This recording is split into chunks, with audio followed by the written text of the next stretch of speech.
I never thought a quiet night at home with my son would shake the very foundation of everything I believed about love, family, and boundaries.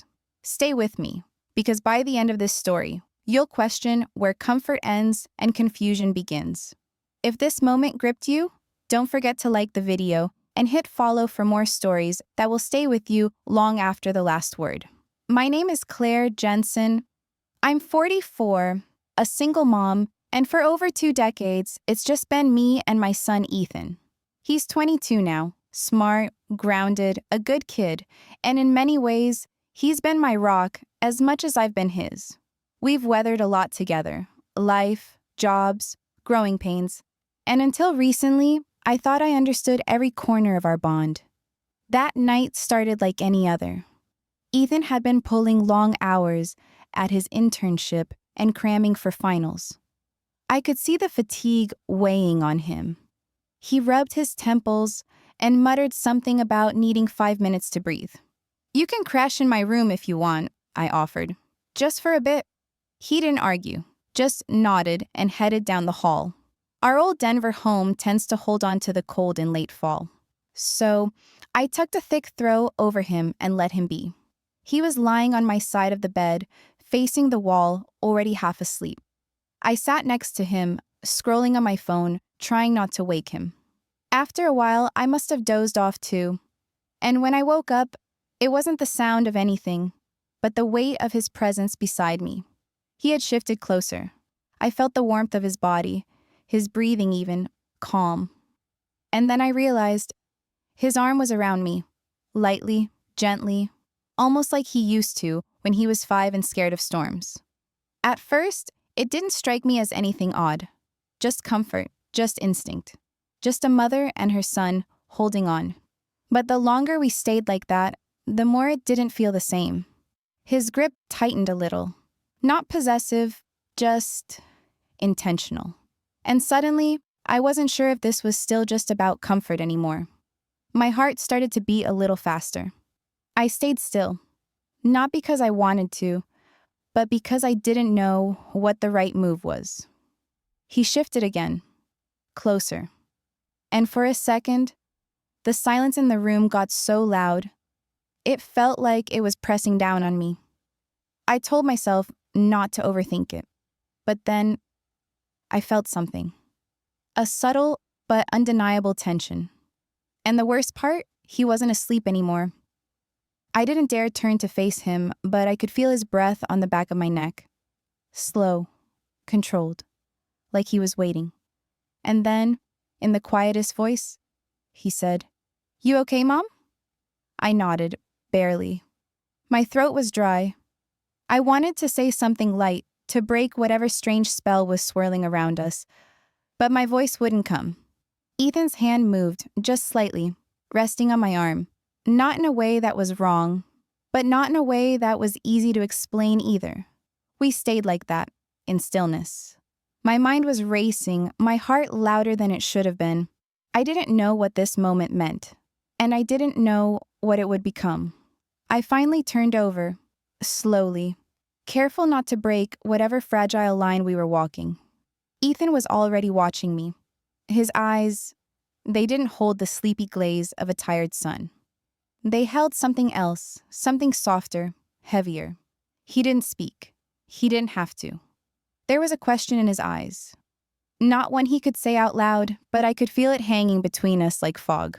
I gave him a small smile, trying to ease the weight in the room. "You should get some sleep," I whispered. He nodded, but didn't move. Instead, his hand stayed on mine. His thumb rubbed gently along the side of it, like a reflex, like muscle memory, like something else entirely. I reminded myself he was just tired. Maybe this was nothing. Maybe it was me. But the air between us didn't lie. It was thick with confusion, hesitation, something neither of us knew how to name. Minutes passed like hours. I laid there, staring at the ceiling, unsure if I should pull away or say something, anything. But then Ethan shifted again, this time brushing a strand of hair from my cheek. The gesture was simple, innocent even, but it sent a shiver down my spine. That's when I realized, this moment, we couldn't pretend it was nothing anymore. Because deep down, We both knew it wasn't. He whispered, "I'm sorry. I don't know what I'm doing. I didn't mean to make this weird." But the way he said it, his voice low, careful, it told me he wasn't just apologizing for the moment. He was apologizing for something deeper, for wanting more than he knew he should. I sat up slightly, putting a little space between us. I needed to breathe, to think, to remind myself of who I was, who we were. "We're just close," I said softly. "We've been close for so long, maybe we just forgot where the lines are." He nodded slowly, his eyes dropping to the blanket between us. "Yeah, maybe." But then came the look. That quiet, searching look he gave me when he thought I wasn't watching. And in that look, I saw it all. His confusion, his fear, his longing.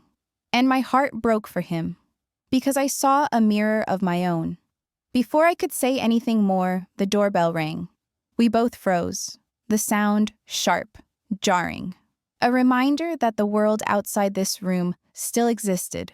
I stood up quickly, my chest still tight, and made my way to the door. When I opened it, it was Mark, our neighbor.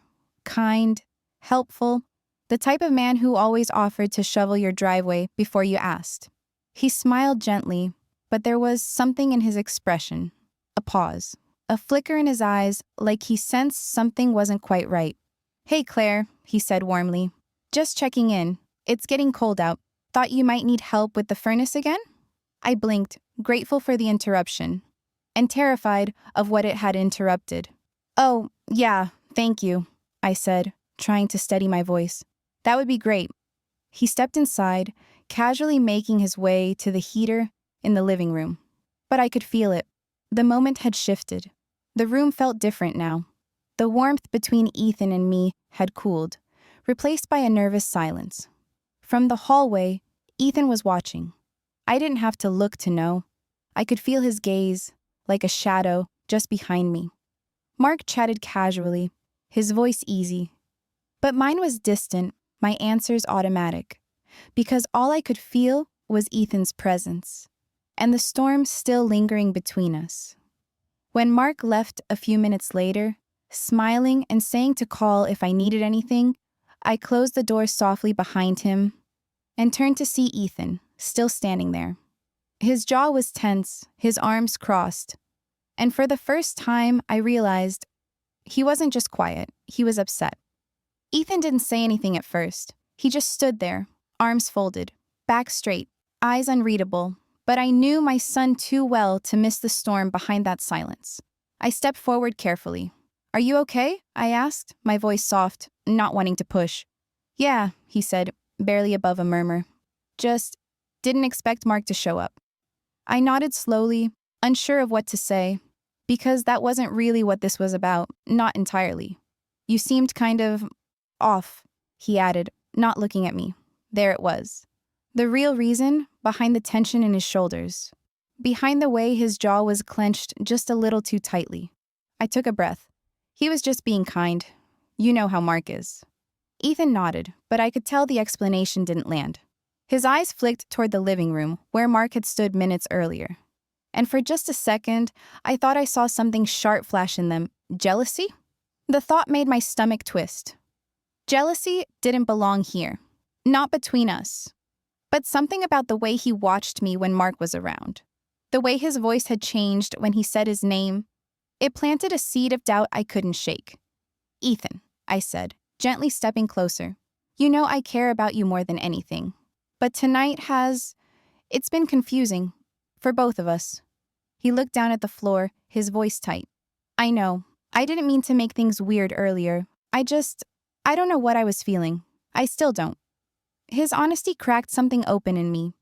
Not because I didn't already know, but because hearing it out loud made it real. And real things are harder to ignore. I nodded. It's okay to feel confused. We've been each other's whole world for a long time. And maybe that makes things blurry sometimes. He didn't speak. But then, just as I thought he might pull away completely, he walked past me, quiet, slow, and went into his room. The door closed gently behind him, and I stood in the hallway alone, feeling the weight of all the words we hadn't said. I sank down on the couch, pressing my palms together, trying to ground myself. Everything about tonight felt upside down. I wasn't angry. I wasn't ashamed. But I was deeply, undeniably shaken. How had things shifted so far from where we began? And why did some part of me, no matter how small, miss the warmth of that closeness already? The hours ticked by in silence. I stayed on the couch, lights dimmed, the house still. Then, just as I started to drift into sleep, a knock. Not at the front door. This time, it was soft, almost timid. It was his knock. "Come in," I said, sitting up quickly. Ethan opened the door just a crack, then stepped inside. He didn't look angry now, just tired, conflicted. He sat beside me without a word, and for a long time, we just sat there. No TV, no phones, just quiet. And then softly, he spoke. "Mom, I'm sorry about everything." "You don't have to apologize," I said, my voice steady, though my heart trembled. "I do," he insisted, "because I don't know where that came from. I wasn't thinking. I felt close to you, and it was like I didn't know how to stop the feeling." I looked at him, really looked. His face, so familiar, yet so full of turmoil, broke my heart in a way I wasn't ready for. "We've always been close," I said, "but sometimes closeness can confuse the heart." He nodded slowly. "Is that what this is? Confusion?" I didn't have an answer, and that terrified me. He leaned his head on my shoulder again, like he had earlier, like he had when he was a little boy, and I didn't move. Because the truth is, in that moment, I didn't want to. We stayed like that for a while, just sitting on the couch, side by side, my son resting his head on my shoulder like he used to. There was a stillness in the room, but not peace. It felt more like the silence before a storm. I didn't move. Not because I didn't want to, but because I didn't know what movement would mean. His presence next to me felt warm, familiar, yet unfamiliar at the same time. My mind kept circling back to that look in his eyes, the way he reached for me, the way I hadn't pulled away. Ethan finally broke the silence, his voice low and unsure. "I don't want to mess things up between us." "You're not," I said gently, though I wasn't sure I believed it myself. "We're just figuring things out." He nodded, but there was a tightness in his jaw, like he was holding back something he wasn't ready to admit. "I keep thinking about earlier," he whispered, "about how it felt. And I know I shouldn't. I know it's wrong. But I don't feel bad. That's what scares me." I felt my stomach twist. Not because I was shocked. No, I had felt it too. But because hearing it out loud made it impossible to hide from anymore. I turned slightly to face him. "Ethan," I said, choosing my words with painful care. "There's nothing wrong with needing closeness.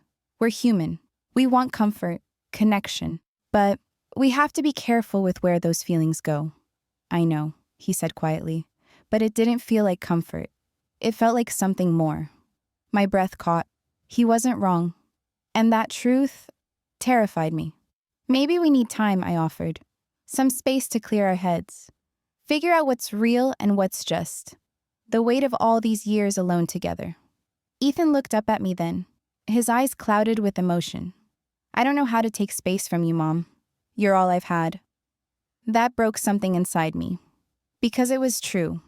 And maybe that's why the lines had started to blur. Because when you're each other's whole world for so long, boundaries don't just fade, they vanish. I reached out slowly, placing my hand on his. A simple gesture, a grounding one. "I love you," I said. "That will never change.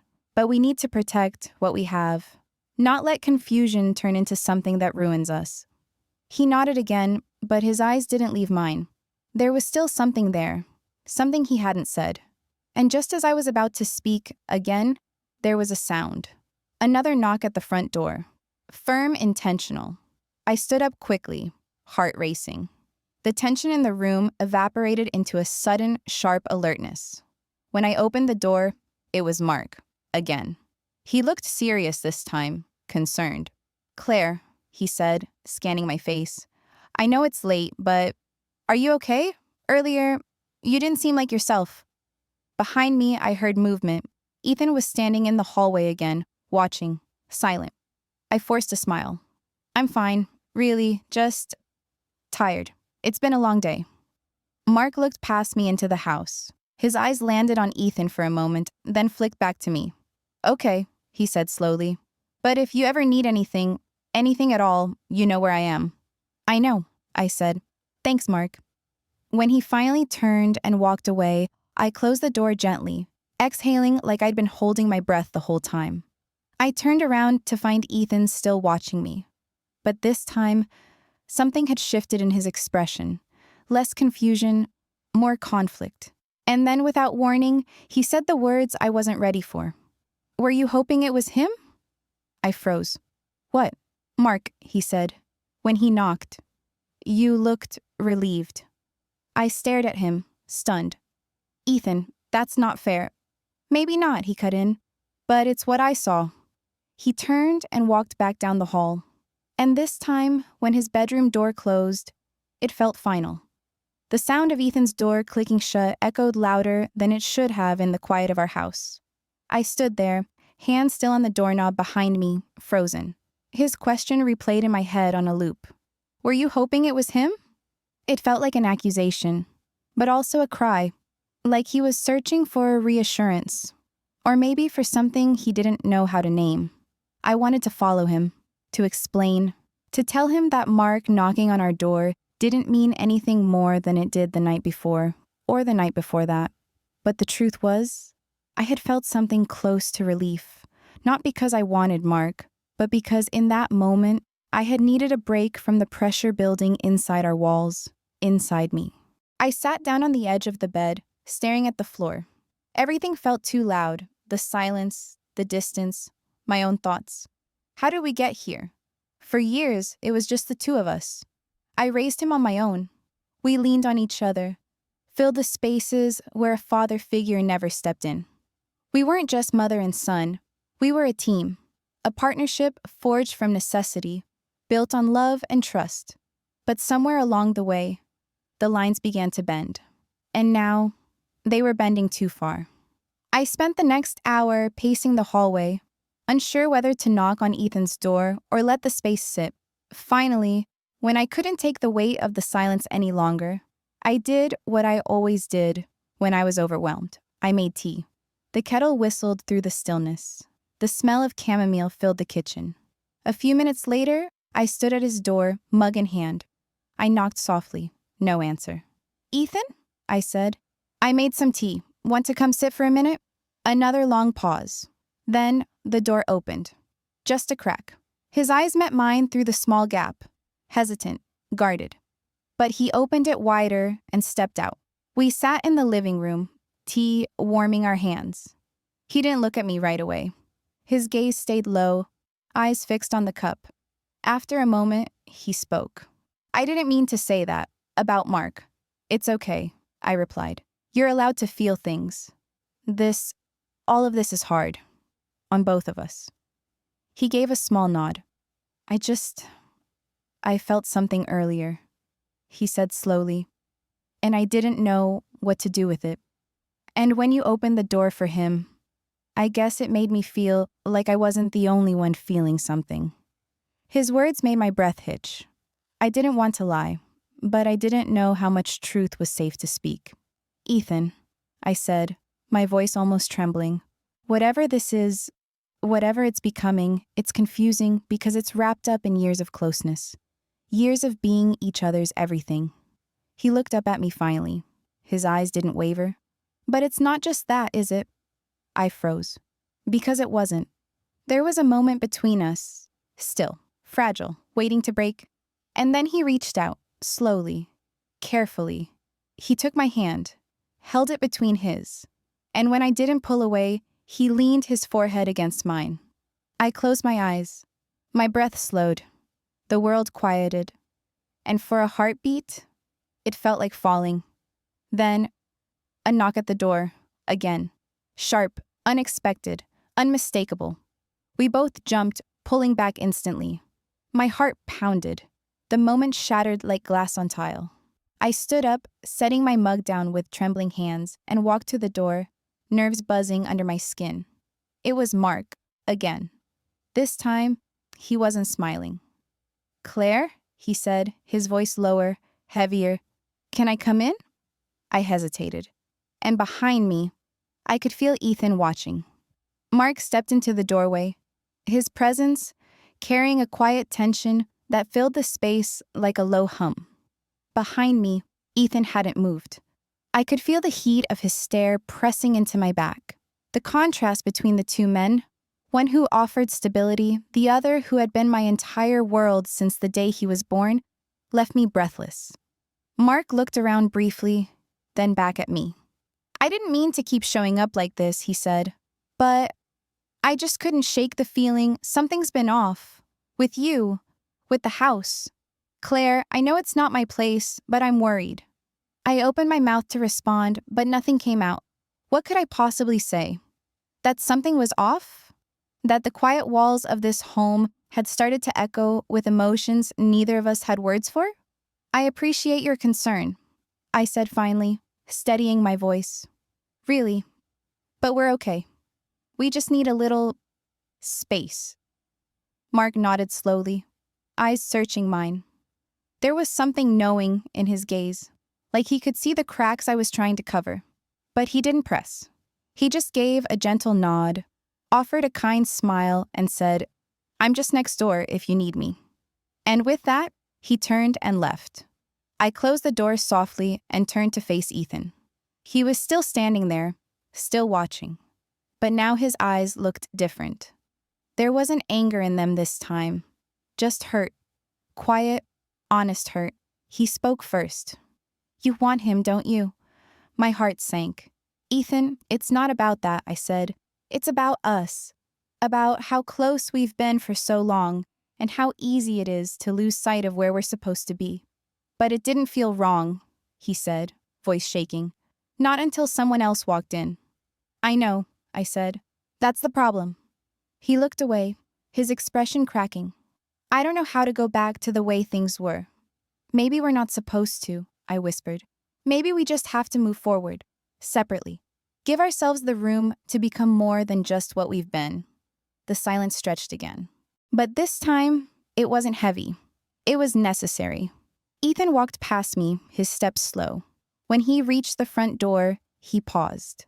And then, without turning back, he said quietly, "I think I need to stay with a friend for a few days, just to clear my head." I nodded, even though he couldn't see. "Okay, that's okay." And then, he was gone. The door closed behind him with a soft click. No anger, no slamming, just finality. I stood in the living room, the quiet pressing in around me, but it felt different now. Not suffocating, just still. Later that night, I sat alone on the couch. I looked around at the empty house, the faint trace of his presence still lingering in the air. And for the first time in what felt like years, I let myself cry. Not because I was ashamed, but because I was grieving the version of us that had quietly slipped away. In the days that followed, Ethan and I didn't talk much, but we didn't disappear from each other either.